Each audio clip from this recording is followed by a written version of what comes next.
Hello student, आप सभी कैसे हैं। आप सभी का स्वागत है हमारे चैनल प्रेजेंट क्लासेस में, जहां पे क्लास 10th के मैथ में हम वास्तविक संख्याएं पढ़ रहे हैं और इसमें हम प्रश्नावली 1.2 के क्वेश्चन नंबर फर्स्ट को सॉल्व करने जा रहे हैं। तो चलिए इस सेशन की शुरुआत करते हैं। तो क्वेश्चन नंबर फर्स्ट क्या है कि सिद्ध कीजिए कि कर्ण में 5 एक अपरिमेय संख्या है। तो हमें क्या सिद्ध करना है कि कर्ण में 5 एक अपरिमेय संख्या है। तो अगर कर्ण में 5 को अपरिमेय संख्या सिद्ध करना है तो हम ये मान लेंगे कि कर्ण में 5 क्या है, एक परिमेय संख्या है। ठीक है, तो यहाँ पे मानेंगे कि माना कर्ण में 5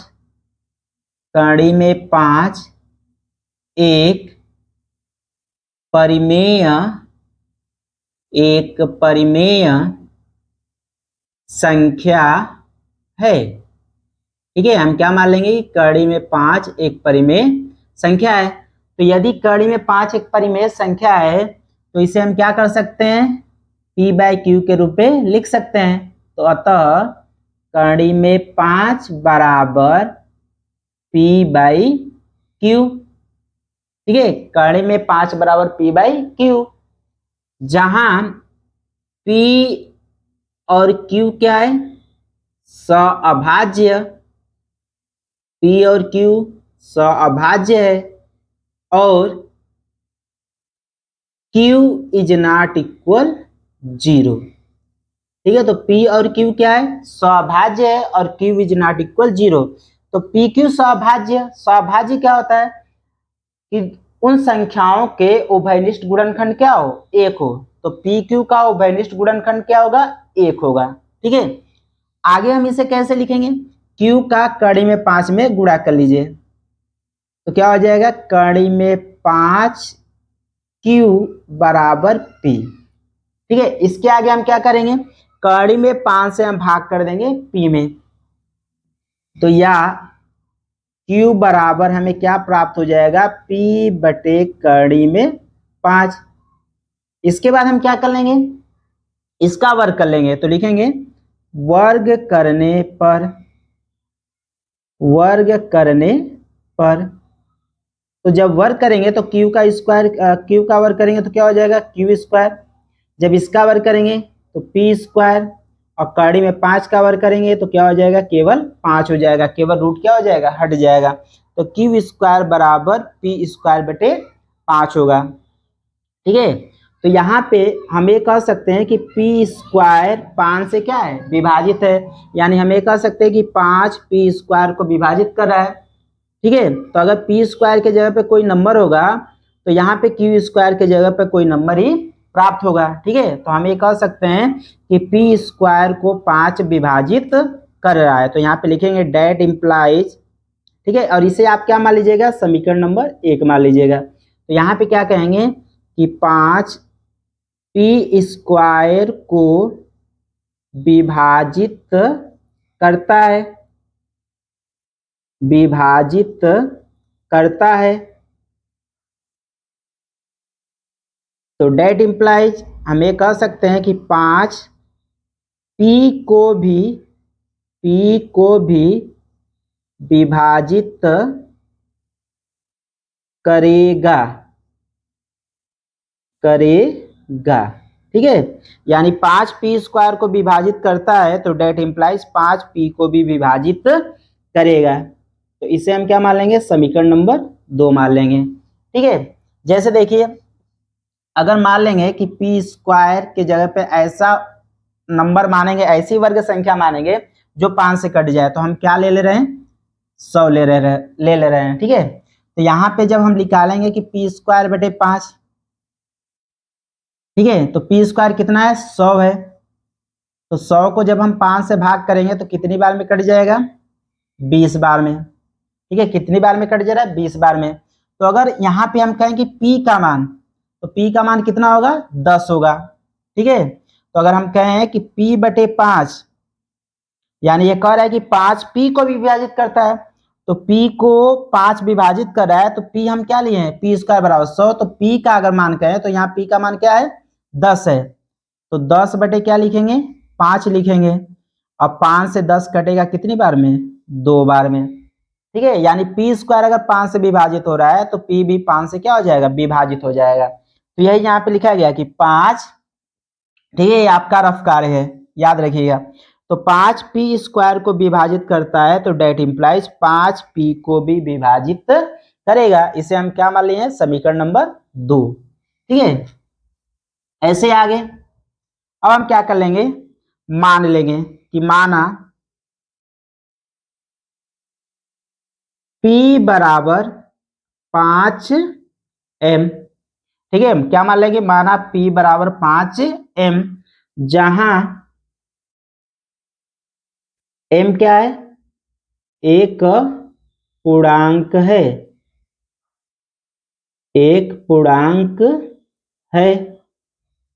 ठीक है, तो हमने क्या माना है कि माना P बराबर 5m, जहां m क्या है, एक पूर्णांक है, तो P का मान समीकरण 1 में रखने पर, तो यहाँ पे लिखेंगे P का मान समीकरण 1 में रखने पर, तो P का मान हम समीकरण 1 में क्या कर देंगे, रख देंगे। तो रखिए समीकरण 1 यही है, तो क्या होगा, क्यू स्क्वायर बराबर P के जगह पे क्या रखेंगे, 5m, तो क्या हो जाएगा, 5m का होल स्क्वायर अब बटे 5 हो जाएगा।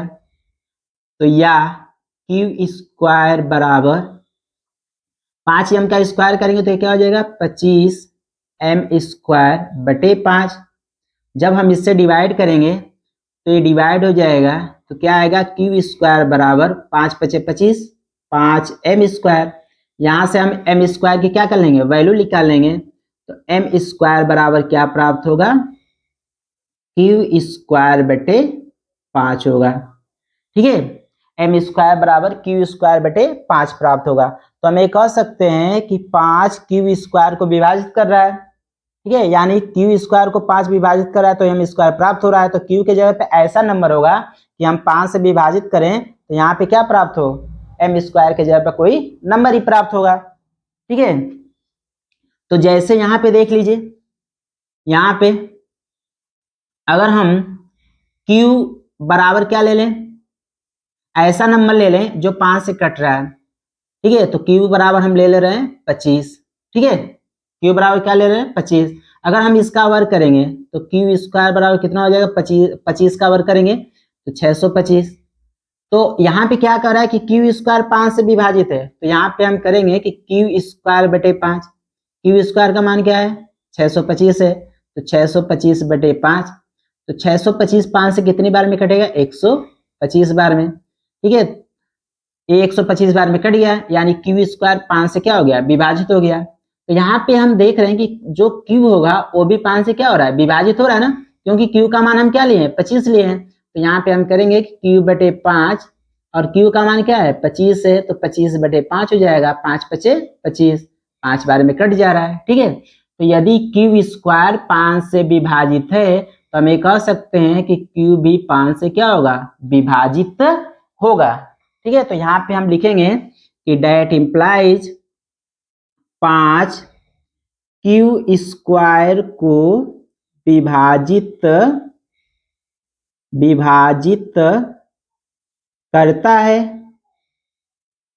करता है, तो डेट इंप्लाइज 5 क्यू को भी विभाजित करेगा। ठीक है, क्यू को भी विभाजित करेगा, तो इसे हम क्या मान लेंगे, समीकरण नंबर 3। तो 5 क्यू स्क्वायर को विभाजित करता है तो डेट इंप्लाइज 5 क्यू को भी विभाजित करेगा, इसे हम क्या मान लिए, समीकरण नंबर 3।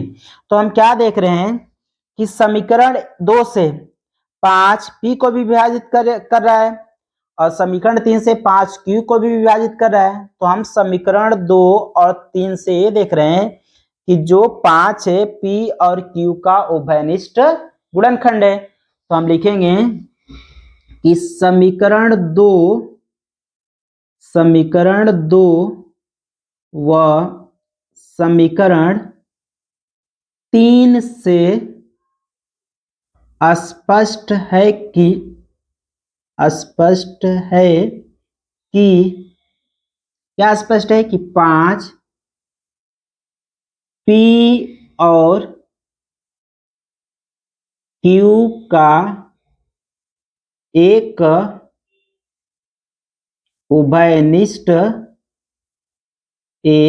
उभयनिष्ठ गुणनखंड है। ठीक है कि समीकरण 2 व समीकरण 3 से स्पष्ट है कि 5 P और Q का एक उभयनिष्ठ गुणनखंड है। ठीक है, अतः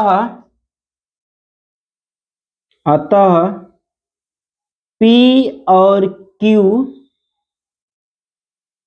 सहअभाज्य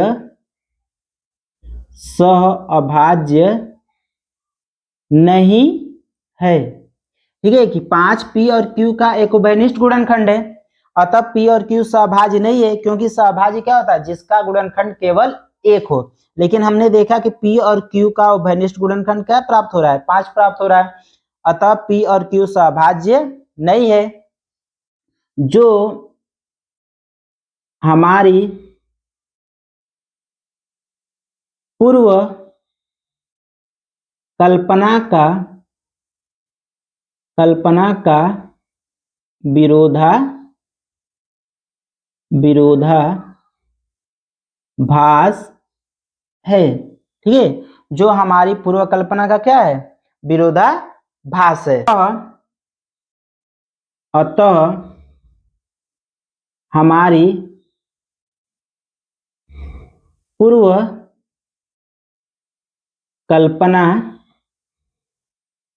गलत है।